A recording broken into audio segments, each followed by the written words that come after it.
남들이 가지 않는 길로 가면 꽃에 산이 있다. 수익을 올리려면 다른 투자자와 반대로 행동해야 한다. 안녕하세요, 라이크북입니다. 오늘 소개할 책은 부자 아빠 투자 불변의 법칙입니다. 지은이는 타짱, 출판사는 큰숲 출판사입니다. 이 책의 저자님은 20대에 자산 10억 달성, 30대에 자산 100억 달성, 그 후로도 꾸준히 투자에 성공하셔서 50세의 나이에 500억 자산가가 되신 의사 출신 투자자이십니다. 안타깝지만 2022년에 암 판정을 받고 4번의 수술을 하셨지만 주치의로부터 시한부 인생을 선고받은 뒤에 소중한 두 딸에게 유산으로 물려주기 위해 본인의 30년 투자법이 담긴 이 책을 쓰기로 결정하셨다고 합니다. 저자님의 투자법은 한마디로 역발상 투자 전략이라고 할 수 있는데, 개인 투자자들이 꺼려하는 순간과 꺼려하는 종목에 들어가서 큰 수익을 내는 투자법이라 할 수 있습니다. 저자님의 생각법이나 배짱, 베팅력 등을 보면서 큰 돈을 벌려면 일반적인 생각이나 일반적인 행동을 해서는 안 된다는 것을 다시 한번 깨달았습니다. 제가 영감을 받은 부분과 여러분들에게 도움이 될 만한 부분을 따로 뽑아서 영상을 구성하였습니다. 영상의 모든 내용을 담을 수 없기에 기회가 되신다면 직접 책을 한번 읽어보시면 더욱 도움이 될 것이라 생각합니다. 그냥 틀어놓으시고 편안하게 들으시면 됩니다. 이 영상이 여러분에게 많은 도움이 되길 바랍니다. 부자 아빠, 가난한 아빠. 내 입으로 말하기는 부끄럽지만 어릴 때부터 공부를 꽤 잘하는 편이었다. 나는 특별하다고 생각하지 않았지만 선생님이나 부모님은 모두 놀랐고 비슷한 일들이 이어지자 그때서야 난 혹시 천재인 것인가 라는 생각을 하게 되었다. 초등학교 6학년 동안의 공부는 너무 쉬워서 지루하기만 했던 기억이 생생하다. 그렇게 잘난 척을 하다가 중학교에 올라가 공부를 놓아버리는 바람에 보기 좋게 한 방 먹게 되었다. 중학교 3학년이 되어서 진로 상담에서 갈 만한 고등학교가 없다라는 말까지 듣는 지경이 되었고 큰 충격을 받았다. 스스로 머리가 좋다고 우쭐하고 있었는데 궁지에 몰린 나는 정말 초조했다. 결국 중학교 3학년 겨울방학부터 입시 공부에 매달리기 시작했다. 이후 필사적으로 공부해서 간신히 유명 사립고등학교에 합격할 수 있었다. 내가 합격한 고등학교가 산골짜기에 있어 기숙사에 들어가게 되었고, 그때는 스마트폰이 없던 시절이라 공부하거나 책 읽는 것 외에는 달리 할 일이 없었다. 나는 그저 공부만 한 덕분에 내 성적은 나날이 올라 어느새 도쿄대학교나 의대에 갈 수 있는 실력이 되었다. 나는 목표를 의대로 정했다. 의사가 되고 싶었던 것이 아니라 그저 부자가 되고 싶었기 때문이었다. 기숙사 생활을 하면서 다양한 분야의 책을 읽다 보니 세상은 결국 다 돈이라는 사실을 절실히 느꼈다. 도쿄대학교를 졸업해도 부자가 되리라는 법은 없지만 의사가 되면 남들보다 돈을 많이 벌 수 있다고 생각해서 열심히 공부했다. 의사로서 사람들을 돕고 싶다는 사회적 소명을 품고 진학한 게 아니었으니 주변에서 보면 꽤나 불성실한 의대생이었다. 학교를 오가면서 대학교 근처에 있는 마작 게임장에 매일같이 들렀다. 대학에서는 요트부에 들어가서 평일에는 마작, 주말에는 요트부 활동으로 일주일이 금방 지나갈 정도였다. 어느덧 의대 5학년이 되었고 대학병원에서 실제 환자를 진찰하는 임상실습이 시작되었고 의사의 지도를 받으며 직접 환자와 접촉해 진찰과 치료 현장을 경험하면서 기술을 익혔다. 말하자면 의대생의 현장 훈련 기간이다. 그때 나는 스스로 의사라는 직업이 맞지 않는다는 사실을 깨달았다. 인생의 방향을 그르쳤다고 자책했지만 이미 때는 늦었다. 그래서 나는 계획을 전면 수정했고 의사가 아니라 주식 투자를 통해 부자가 되기로 결심했다. 의사는 어디까지나 직업으로 삼고 적정 수준까지만 일하기로 했다. 그것이 내가 여러 전공 중에서도 마취과를 선택한 이유다. 내가 주식 투자를 선택한 이유는 20살 때 읽은 한 권의 책 때문이었다. 미국의 유명 투자자 로버트 기요사키의 베스트셀러 부자 아빠 가난한 아빠라는 책이다. 당시 선풍적인 인기를 끈 이 책을 읽고 세상을 살아가는 데는 역시 돈이 중요하다라는 생각이 더 굳건해졌다. 좋아하는 게임 회사에 투자하고 대박을 내다 부자가 되는 가장 빠른 길은 주식 투자라고 생각했다. 나는 계좌를 만들고 주식 공부를 하면서 기동량으로 알게 된 회사의 주식을 소액 투자해 보았지만 잘 되지 않았다. 한번 제대로 알아보고 사자는 마음으로 주식 투자에 관한 책을 읽으면서 공부했다. 그러다가 찾아낸 종목이 세가였다. 당시 세가는 1998년 발매한 가정용 게임기 드림캐스트의 판매 부진으로 곧 망할 거라는 소문이 돌 정도였고 당연히 회사의 주가는 폭락하는 중이었다. 하지만 나는 드림캐스트의 생산을 중지하고 세가의 소프트웨어를 소니의 플레이스테이션에 제공하면 반드시 돈을 벌 수 있다라고 확신했다. 드림캐스트에는 좋은 소프트웨어가 많았기 때문이다. 나처럼 실제로 드림캐스트 게임을 해본 사람만이 생각할 수 있는 일이었다. 나는 한 주에 700엔 정도의 타이밍에 과외 아르바이트로 모은 돈 50만엔 500만 원을 몽땅 세가 주식에 투자했다. 예상대로 세가는 드림캐스트를 정리하고 플레이스테이션에 소프트웨어를 공급하겠다고 발표했다. 주가는 단숨에 3배 이상 올랐다. 이것이 주식 투자로 처음 성공한 투자 경험이었다.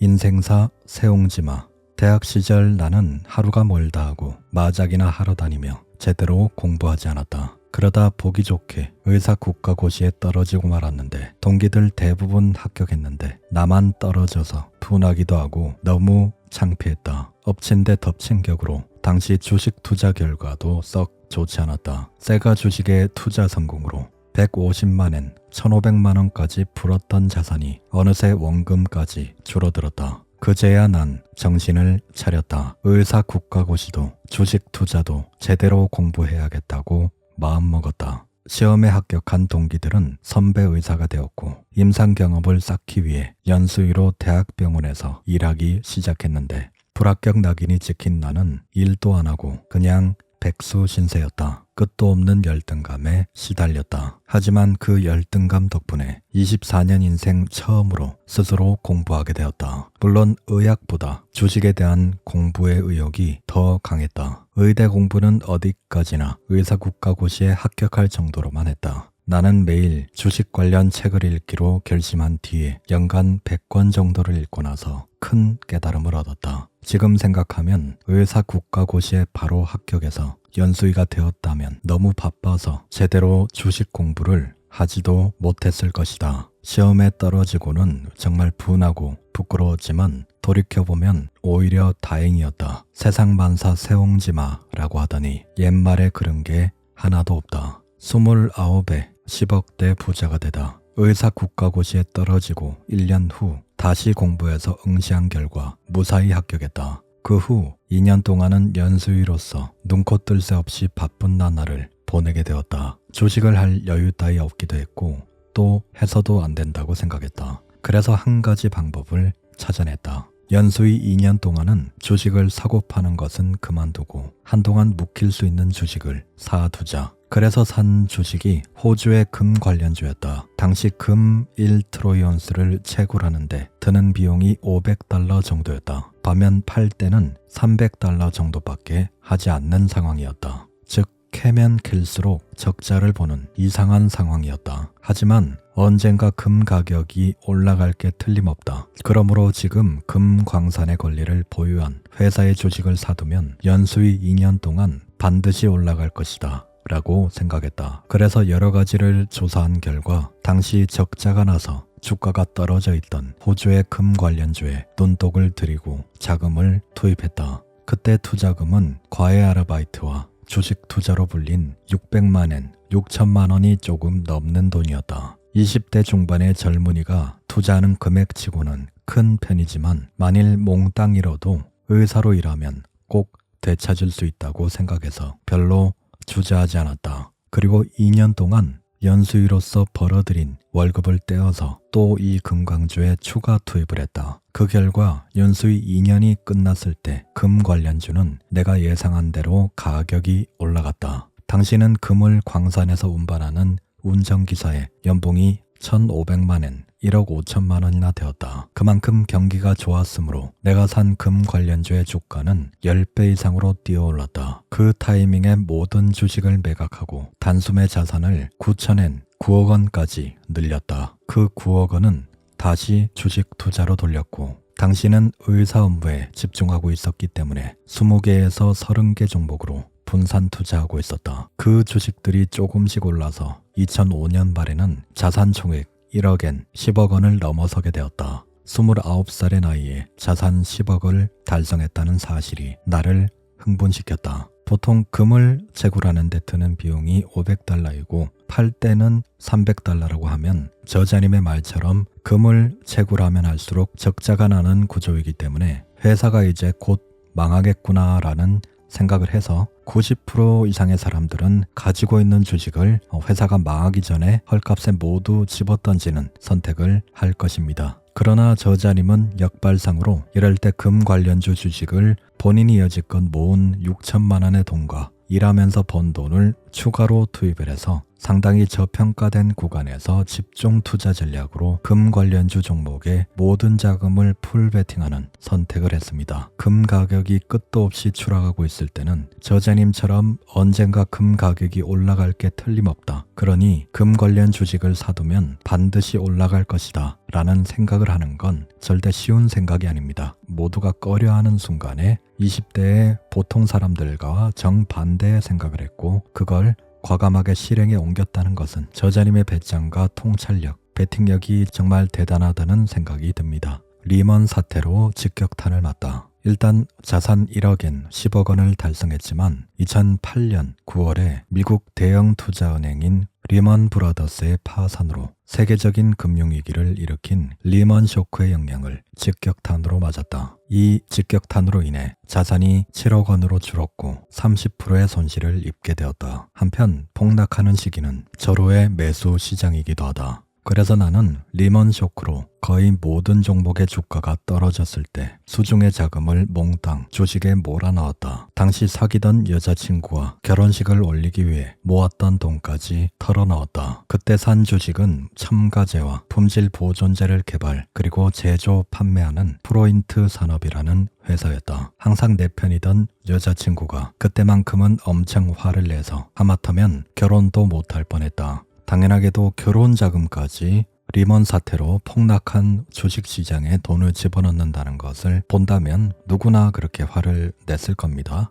이런 행동은 파혼을 당해도 이상하지 않을 그런 과감한 행동이었는데 보통 분은 아니라는 생각이 듭니다. 하지만 나는 자신이 있었다. 그 회사는 연간 10억엔 100억의 수익을 낼 수 있는 저력이 있었고 자산도 50억엔 500억 원이나 보유한 곳이었다. 그런 회사가 시가총액 20억엔 200억 원의 헐값에 팔려나가다니 말도 안 될 만큼 저평가되었다고 확신했다. 연수입이 100억 원이고 500억의 자산이 있는 회사가 200억 원에 팔려나간다는 것은 아무리 생각해도 너무 싼 것이 아닌가. 어차피 오를 게 분명하니까 지금 사두지 않으면 손해라는 기분이었지만 나를 말리는 사람들이 정말 많았다. 하지만 후회는 하지 않았고 지금이라도 마찬가지로 행동했을 것이다. 30대에 자산 60억을 돌파하다. 투자는 보란듯이 성공해서 결과는 대성공이었다. 폭락할 때 샀던 주식은 비교적 짧은 기간에 2배로 뛰었고 그 매매 수익만으로도 여유롭게 결혼식을 올릴 수 있었다. 그 뒤부터 투자는 순조로웠다. 2009년에 산 아크랜드 서비스와 고배물산을 매각해서 자산이 2억엔 20억으로 늘어났다. 그리고 2013년에 매각한 아이플 덕분에 30대의 나이에 자산이 6억엔 60억으로 불었다. 소비자 금융 대기업인 아이플은 부모로서 아이들이 평생 신세질 일이 없기를 바라는 회사이지만 내게는 주식으로 정말 많은 돈을 벌게 해준 곳이다. 다케우지라는 일본 4대 대법체 중 한 곳이 도산하면서 아이플도 다케우지에 이어 도산하는 게 아닌가 하는 비관적인 전망이 줄을 이었다. 그 덕분에 2011년에 아이플의 주가가 한 주에 100엔 1000원도 안 되는 낮은 수준에서 지지부진한 상태였다. 그런데 우연히 2012년 아이플의 1분기 결산을 확인했는데 놀랍게도 제대로 영업이익을 올리고 있었다. 그래서 난 어쩌면 앞으로 실적이 늘어날지도 모르겠다고 생각하고 주시했다.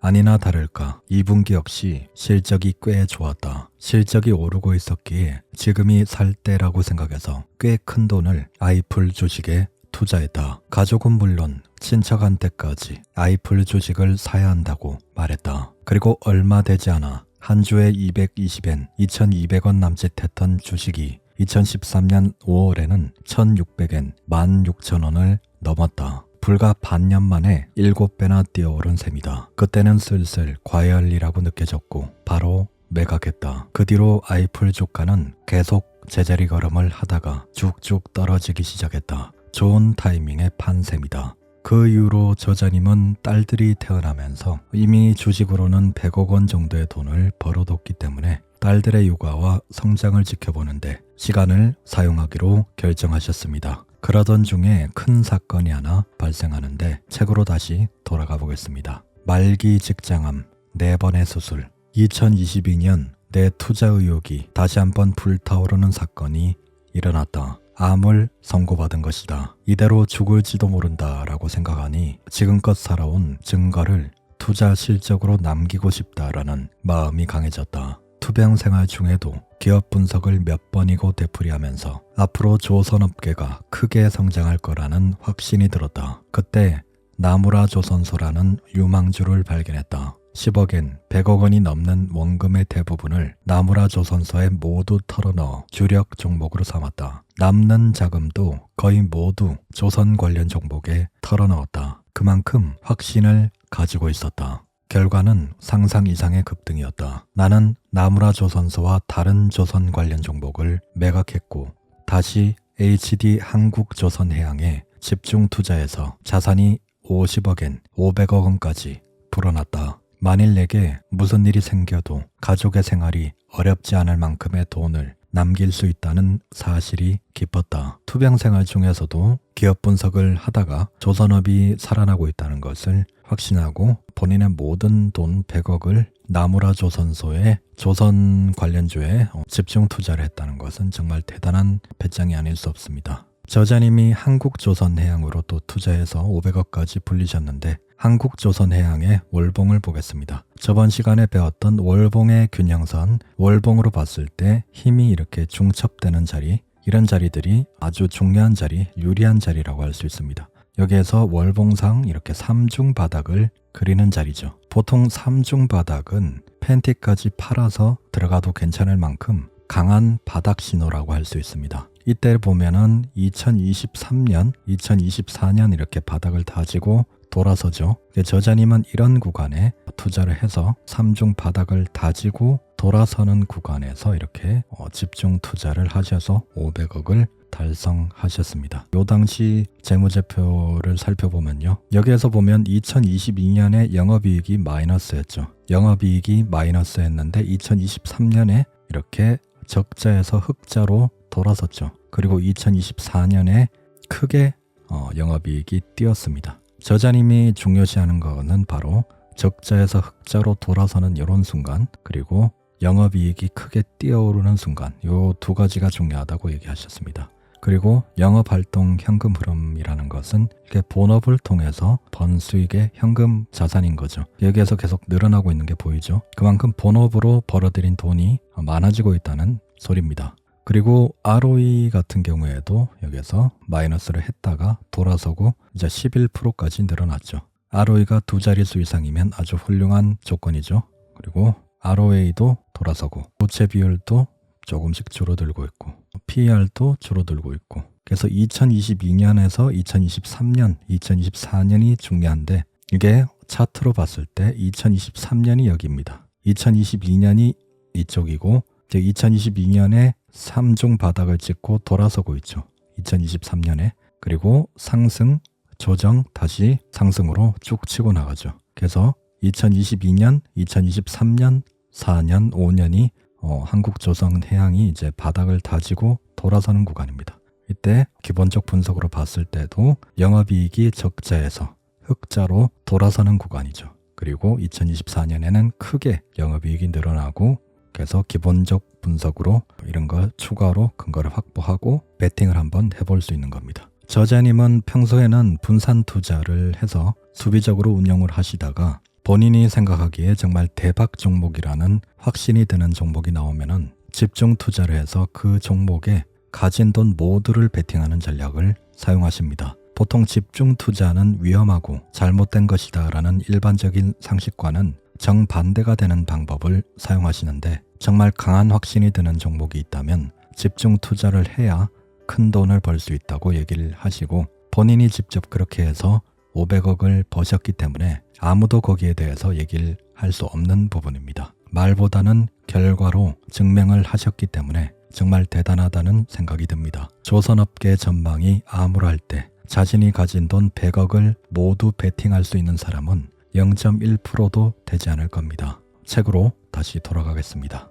3가지 투자법. 지금부터 나의 투자법을 구체적으로 알아보자. 나의 투자는 총 3가지이지만 핵심은 시클리컬 가치주 투자다. 경기 순환에 따라 흑자와 적자를 주기적으로 되풀이하는 시클리컬 가치주에 대한 투자가 수익을 올리는 데 가장 효과적이기 때문이다. 그 전에 먼저 가치주 투자를 제대로 알아야 한다. 이 중에서 나는 자산 가치주, 수익 가치주, 시클리컬 가치주, 이 3가지 투자 전략을 사용한다. 하나씩 알아보자. 자산 가치주 투자. 자산 가치주란 PBR, 주가 순자산 비율이 낮고 재무 상태가 양호하며 보유 자산의 가치가 높은 주식이다. 구체적인 예를 살펴보자. 흔히 자산 가치주의 대장격으로 불리는 회사는 쇼와 비행기 공업으로, 이 회사는 1937년 창업한 노포 기업이다. 이 회사는 초창기에는 군용기와 제2차 세계대전 중에는 수송기 등을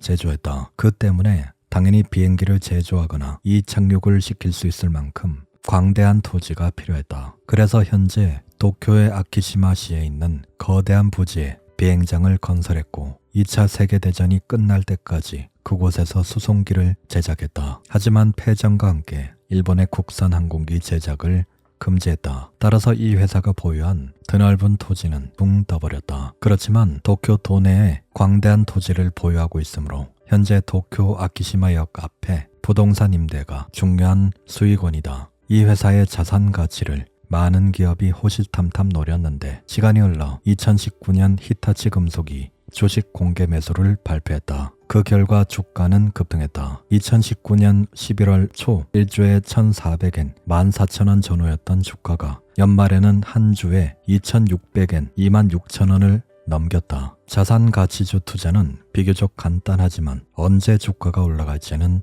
알 수 없다. 기업의 자산을 매각하는 시기나 또 매각한 자산을 언제 어떻게 주주에게 환원할지 알 수 없기 때문이다. 그러므로 이제 막 주식 투자를 시작해서 상대적으로 많지 않은 원금을 빨리 불리고 싶은 사람에게는 그다지 효율적인 투자법이 아니다. 자산 가치주 투자는 어느 정도 종잣돈이 모인 상태에서 약간 보수적으로 투자하고 싶을 때 가장 효과가 좋은 투자법이다. 자산 가치주 전략은 수비적인 포트폴리오를 구성할 때 필요하며 일반적으로 PBR이 1 미만이라면 장부 가치보다 주가가 낮다는 뜻이고 상대적으로 저평가 받는 상태라는 거죠. 만약에 0.5라고 하면은 장부 가치보다 훨씬 주가가 저렴하다는 뜻이긴 한데 동종업계와 비교 분석을 하는 것이 기본입니다. 동종업계와 비교했을 때 PBR, PER, ROE 등 그런 수치가 상대적으로 저평가가 되어 있다면 그 종목은 저평가가 되어 있다고 판단을 하는 거죠. 그리고 또 문제는 기업의 자산은 정확하게 측정이 될 수 없기 때문에 PBR만으로 또 투자를 결정해서는 안 됩니다. 다른 근거들과 기술적 분석을 같이 참고하면은 훨씬 더 투자의 확률을 올릴 수 있기 때문에 다른 근거들이 많아질수록 그런 투자의 확률은 올라간다고 할 수 있습니다. 정리하자면 해당 기업이 가지고 있는 공장 부지나 건물, 이런 부동산 자산, 다른 회사의 주식 지분, 원자재 등 자산을 보유하고 있는 기업을 자산 가치주라고 합니다. 이런 기업들은 보통 성장주처럼 실적이 뛰어나진 않지만 보유하고 있는 자산이 많아서 변동성이 크지 않다는 장점과 단점이 있습니다. 자산 가치주는 주식시장에 큰 폭락이 올 때 사두면은 실질적인 자산을 품고 있기 때문에 좋은 투자가 될 수 있습니다. 수익 가치주 투자. 수익 가치주는 한마디로 PER, 주가 수익 비율이 낮고 실적이 안정적으로 오르는 주식이다. 실적이 올라가는 데 비해 돈을 버는 힘, 즉 수익 창출 능력이 저평가된 종목이다. 수익 가치주가 많은 업계로는 은행, 금융, 상사, 철강, 자동차, 해운, 전력, 가스, 건설, 의약품 등이 있다. 이들 업계는 비교적 안정적으로 수익을 확보할 수 있는 기업이 많고 BER, 주가 수익 비율이나 PBR, 주가 순자산 비율이 낮은 경향이 있다. 특히 종합상사나 해운업계, 금융업계는 수익의 안정성과 높은 배당률이 매력적이므로 가치주 투자자들이 주목하는 회사가 많은 편이다. 자산 가치주는 본업의 실적이 뛰어나지 않고 주가가 언제 올라갈지 알 수 없는 종목이 많다. 반면 수익 가치주는 주가의 완만한 상승을 기대할 수 있다. 나는 2008년 리먼 쇼크 이후 돈가스 전문점 가치야를 운영하는 아크랜드 서비스의 주식을 샀다. 이 회사는 당시 시가총액이 20억엔 200억 원 정도에 불과한 초소형주였다.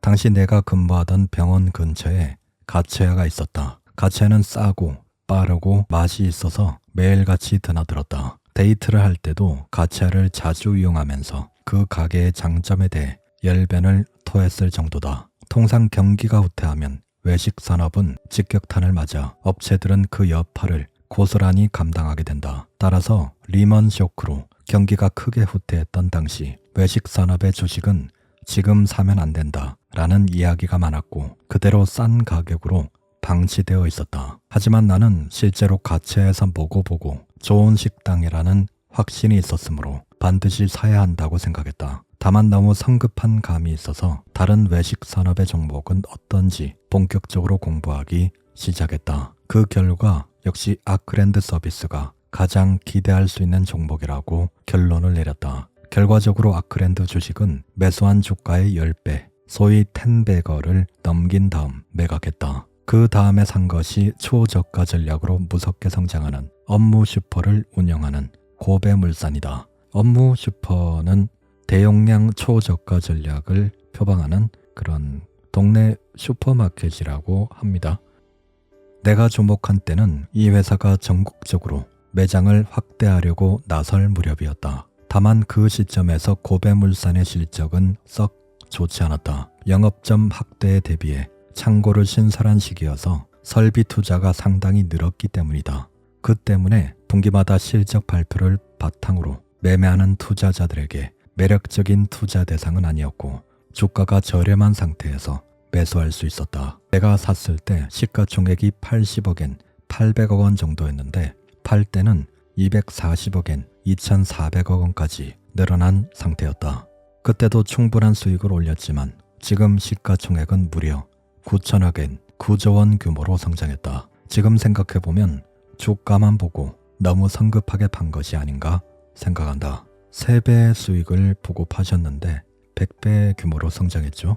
저자님의 매매는 항상 일관적인데 돈가스 전문점 가치야를 운영하는 아크랜드 서비스 주식을 살 때도 리먼 쇼크로 경기가 크게 후퇴했을 때 모두가 외식 산업의 주식을 사면 안 된다는 이야기가 많을 때 주식을 싼 가격에 매수했습니다. 그리고 업무 슈퍼를 운영하는 고배물산을 매수할 때도 당시 갓 성장하는 초기였고 영업점 확대에 대비해 창고를 신설한 시기여서 설비 투자로 인해 실적이 썩 좋지 않을 때 사람들이 매력적이지 않다고 생각하고 기피할 때 저렴하게 매수를 했다는 공통점이 있습니다. 이 당시에는 고배물산이 갓 출발하는 배였고 이 당시 미래가 불확실성이 가득한 때였고 그 다음에 설비 투자로 인해서 실적이 상당히 좀 보기 좋지 않을 때 사람들이 이럴 때는 매수를 잘 하려고 하지 않죠. 이럴 때 상대적으로 저평가된 구간에서 매수를 다 했는 거죠. 모두가 사면 안 된다,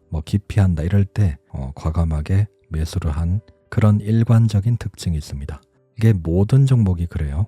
금 관련주를 할 때도 회사가 망한다고 할 때 샀고 조선업을 할 때도 상당히 암울할 때 매수를 하셨습니다. 그래서 항상 일반적인 사람들의 생각과 반대로 이렇게 매매를 하신 공통점이 있습니다. 이런 걸 보고 우리도 충분히 배울 점이 있는 거죠. 시클리컬 가치주 투자. 시클리컬 가치주는 경기 변동에 따라 주가가 크게 움직이는 주식이다. 구체적으로 철강, 비철, 광업, 유리, 석유, 석탄, 고무, 화학, 섬유, 종이 펄프와 같은 업계의 주식을 말한다. 전기, 전자, 반도체, 디스플레이, 건설, 기초소재, 철강, 금속, 건자재, 그리고 운송중공업에는 자동차, 해운, 조선 등이 있습니다. 시클리컬 가치주는 경기 변동에 연동되기 쉬우므로 적절한 타이밍에 싸게 사들이는 것이 핵심이다. 경기 순환을 파악하고 불황 국면에 사들인다. PER, PBR, EV/EBITDA 등의 지표로 저평가된 종목을 선택한다. 업종마다 경기 사이클을 고려한다. 수요와 차트 분석을 활용해서 타이밍을 판별한다. 기관 투자자와 경영자의 동향도 체크한다. 기관 투자자 스마트머니의 유입과 경영자의 자사주 매입 동향을 체크한다는 말이죠. 경영자가 자사주 매입을 한다는 것은 주가가 저평가되었고 앞으로 더 올라갈 가능성이 많기 때문에 경영자가 그때 매수를 한다고 할 수 있는 거죠. 불황기에 사고 호황기에 팔기를 의식하면 시클리컬 가치주 투자의 성공 확률이 올라간다. 시클리컬 가치주 투자란 결국 수익 가치주만큼 성장 잠재력이 있는 종목을 자산 가치주 정도의 가격으로 싸게 사는 투자법이다. 수익 가치주의 안정적인 성장은 원칙적으로 흑자 폭이 늘어나는 것이 포인트다. 반면 시클리컬 가치주의 성장은 적자에서 흑자로 전환하는 것이 포인트가 된다. 상당히 중요한 말입니다. 여기서 다시 한번 보면 한국조선해양에 봤을 때 이렇게 영업이익이 적자에서 흑자로 돌아서죠. 그리고 2024년에는 영업이익이 뛰어버리죠. 그래서 이렇게 적자에서 흑자로 돌아서는 순간이 바로 불황에서 호황으로 나아가는 신호가 될 수 있다는 겁니다. 그래서 시클리컬 가치주의 성장은 적자에서 흑자로 전하는 것이 포인트고, 그리고 추가로 근거를 확보하기 위해서는 기술적 분석을 활용하는 게 좋겠죠. 기본적 분석과 기술적 분석을 두 가지 같이 분석을 해서 둘 다 좋은 조건이라면 그것만큼 좋은 게 없겠죠. 시클리컬 가치주의 주가는 어떻게 오르나? 예를 들어 코로나 시국에 마스크가 날개 돋친 듯이 팔리던 때를 생각해보자. 신형 코로나 바이러스가 만연하자 마스크 수요가 급증한다. 매장에 마스크가 품절된다. 품절된 마스크 가격이 인상되자 신규 업체들이 진입한다. 가격이 너무 올라 수량 증가세가 둔화된다. 마스크가 충분히 보급되자 가격, 수량 모두 안정화가 된다. 업체들이 재고 과잉 상태에 돌입한다. 재고 떨이 판매를 시작한다. 가격이 너무 싸지면 다시 구매자들이 생기기 시작한다. 사실 이런 상황은 많은 업계에서 일어난다. 이 시기의 파도를 잘 이용하면 큰 돈을 벌 가능성이 높다. 하지만 이런 시클리컬 가치주를 추천하는 투자자는 별로 없다. 오히려 기피하는 분위기다. 내가 추천하는 시클리컬 가치주 투자법은 주가가 떨어진 회사의 주식을 사는 것이다. 흑자보다 적자가 나는 종목이 더 좋다. 이 말은 오해의 소지가 있는데, 적자가 나는 종목이 좋다고 해서 무조건 적자가 나는 종목을 좋다고 생각할 게 아니라 적자 폭이 줄어들고 있거나 적자에서 흑자로 전환하기 전 단계의 그런 구간이 좋다는 말입니다. 당연히 적자가 나는 종목은 좋은 종목이 아니죠. 저자님의 말은 지금은 적자이긴 하지만 앞으로 흑자로 돌아설 가능성이 있는 그런 종목이 더 좋다는 겁니다. 단순히 적자가 계속 발생하는 종목을 사면 안 되겠죠. 저자님은 보통 사람들이 하는 생각과 반대로 생각하고 행동하는 특징이 있습니다. 보통 사람들이 생각하기에 위험하다, 불확실하다, 이런 순간에 성공하는 투자자들은 자신만의 근거와 확신을 가지고 과감하게 베팅을 해서 큰 수익을 내는 방법을 사용하십니다. 모두가 확신하고 좋다고 생각할 때는 실상 수익의 폭이 그렇게 크지 않는 경우가 많습니다. 반대로 모두가 부정적이고 기피할 때는 역으로 수익의 폭이 상당히 커지는 구간이라 할 수 있습니다. 시클리컬 가치주의 경기 사이클, 가치주 투자를 계속하다 보면 주가의 상승과 하락의 배경에 경기의 파도가 있다는 사실을 깨닫게 될 것이다. 자료에 따르면 경기는 평균 4년마다 순환한다는 것을 알 수 있다. 또 하나 주목해야 할 것이 확장과 후퇴다. 경기가 확장하는 기간은 대부분 후퇴하는 기간보다 길다. 다시 말해 경기가 오를 때는 완만하게 오르지만 후퇴할 때는 빠른 속도로 떨어진다는 이야기다. 모든 시클리컬 가치주가 이런 경기 순환과 딱 맞아떨어지는 것은 아니지만 연동하는 경향이 강하다. 따라서 여러분이 그 파도에 정확히 올라탈 수 있다면 성공적인 투자 성과를 얻을 수 있다. 시클리컬 가치주 투자에서 내가 대성공을 거둔 종목은 앞에서 얘기한 나무라 조선소이다. 나무라 조선소는 적자에서 흑자로 전환하는 과정이 명확하게 보였다. 조선업계는 오랫동안 배를 만들면 만들수록 손해를 보았다. 선박 가격이 100인데 제조 비용이 105인 상황이 지속된 것이다. 그런 상황은 아무리 생각해도 납득할 수 없었다. 선박은 필수품이면서 동시에 소모품이다. 반드시 새로 구입해야 하는 시기가 오기 마련이다. 그러므로 만들수록 돈을 벌지 못하는 왜곡된 가격 설정은 언젠가 시정될 것이라고 확신했다. 아니나 다를까 예상대로 선박 가격이 130으로 올랐다. 실적도 비약적으로 개선이 되어 주가가 크게 급등했다. 조선업이 불황에서 서서히 회복으로 돌아선다는 것을 확신하고 과감하게 모든 돈을 조선업에 집중 투자해서 500억 자산을 돌파했다는 점은 정말 승부사다운 배팅이 아닌가 생각합니다. 떨어졌을 때가 진정 살 때다. 주가가 폭락할 때는 오히려 매수 장세인 경우가 많다. 2024년 8월 5일 니케이 평균 주가는 사상 최고의 하락폭을 기록했다. 이때 또 내려갈지도 모른다 라고 의심하다가 투매하는 사람이 적지 않았다. 하지만 나는 이런 매수 기회는 다시는 없다 라고 생각하고 전력으로 사들였다. 하한가 종목이 많을 때는 다시 없는 매수 기회인 것이다. 구체적으로 주식이 폭락할 때 매수해야 하는 타이밍은 다음과 같다. 하한가 종목이 100개를 넘을 때, 매매 대금이 시장 시가총액 1%가 넘을 때, 신문이나 텔레비전에서 주가가 톱 뉴스가 될 때, 이 세 가지 조건이 갖춰지면 그야말로 전력 매수의 사인이다. 2020년 3월 코로나 쇼크 시기에는 하한가 종목이 200개를 넘었다. 그리고 매도가 쇄도해서 매매 대금이 부풀어 오를 때는 하한가가 많아지고 바닥 시세가 되는 경우가 많다. 2024년 8월처럼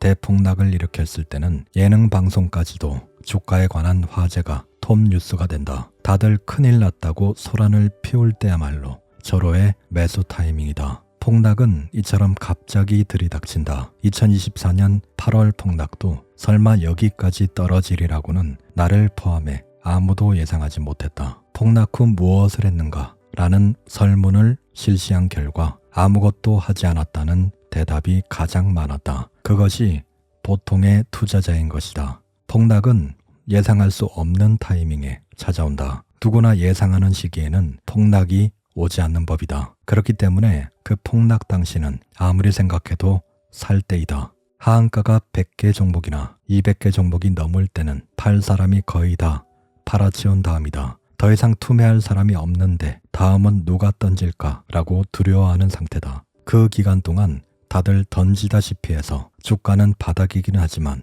다시 올라가면 사람들의 매수세가 살아나기 때문에 주가는 다시 상승한다. 평소엔 신용거래를 하지 않지만 이때만큼은 신용거래 금지를 풀어도 된다. 오랜 투자자 인생에서 내가 신용거래로 매수할 때는 리먼 쇼크와 동일본 대지진 그리고 2024년 8월 5일의 폭락 이후 단 3번뿐이다.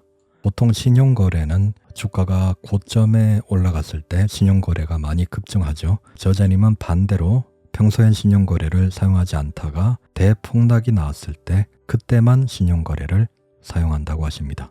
단 3번 사용했는데 리먼 쇼크, 동일본 대지진, 큰 폭락이 나왔을 때 반대로 신용거래를 적극 사용하신다고 합니다. 그래서 일반적인 사람들의 생각과 행동과는 정반대로 행동을 하시는 겁니다. 이런 부분에서 저자님의 이런 생각법이나 베팅력 이런 거는 분명 배울 점이 있습니다.